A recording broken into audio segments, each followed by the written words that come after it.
శివపార్వతుల తనయుడైన సుబ్రహ్మణ్య స్వామికి హిందూ పురాణాల్లో ప్రత్యేక స్థానం ఉంది.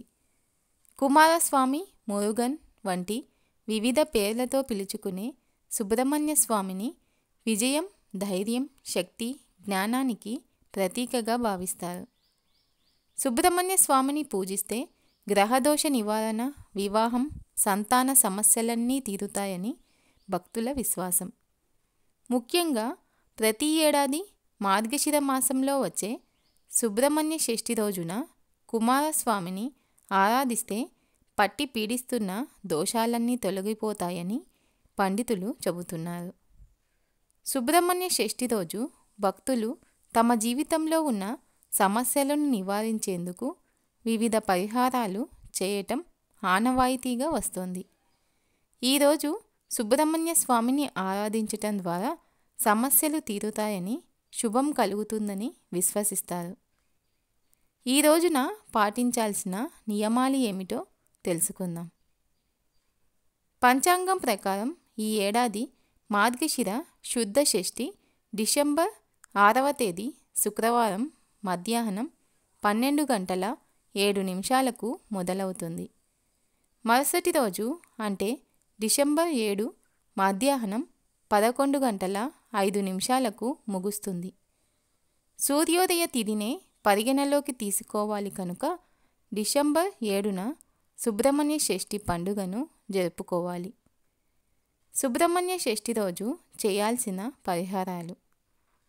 ఈరోజు ఉపవాసం చేయటం అత్యంత శ్రేయస్కరం. ఇది శరీరాన్ని, మనసును పవిత్రంగా ఉంచేందుకు సహాయపడుతుంది. సుబ్రహ్మణ్య షష్ఠి రోజున స్వామికి ఇష్టమైన పంచామృతం లేదా పాయసం వంటివి, పాలతో తయారు చేసిన ప్రసాదాలు, లడ్డూలను స్వామికి సమర్పించాలి.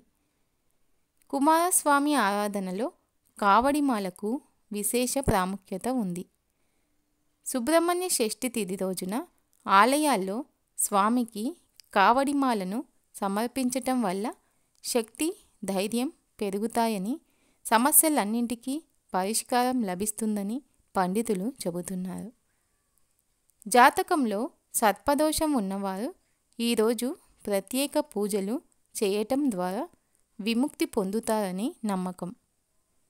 ముఖ్యంగా రాహుకేతు గ్రహాల ప్రభావం తగ్గించేందుకు సుబ్రహ్మణ్య స్వామికి పాలాభిషేకం చేయటం లేదా అష్టనాగ పూజ నిర్వహించడం శ్రేయస్కరంగా ఉంటుందని పండితులు చెబుతున్నారు. శత్రు సమస్యలతో బాధపడుతున్న వారు సుబ్రహ్మణ్య షష్ఠి రోజు స్వామిని భక్తి శ్రద్ధలతో పూజించి ప్రత్యేక అర్చనలు చేయటం ద్వారా శత్రువుల ప్రభావం తగ్గుతుందని నమ్మకం. సంతాన సమస్యలున్నవారు ఈరోజు కుమారస్వామికి గంగాభిషేకం, పాలాభిషేకం చేయటం అత్యంత శుభ ఫలితాలను కలిగిస్తుంది. ఈ రోజున స్వామిని పూజించటం వల్ల సంతానం లభిస్తుందని భక్తుల విశ్వాసం.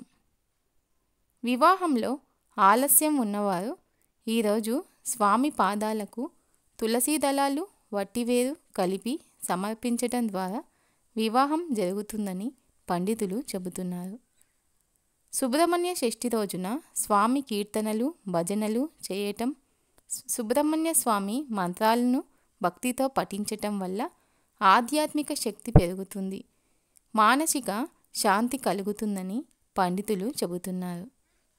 ఈ రోజున కుమారస్వామిని పూజిద్దాం, సకల శుభాలు పొందుదాం.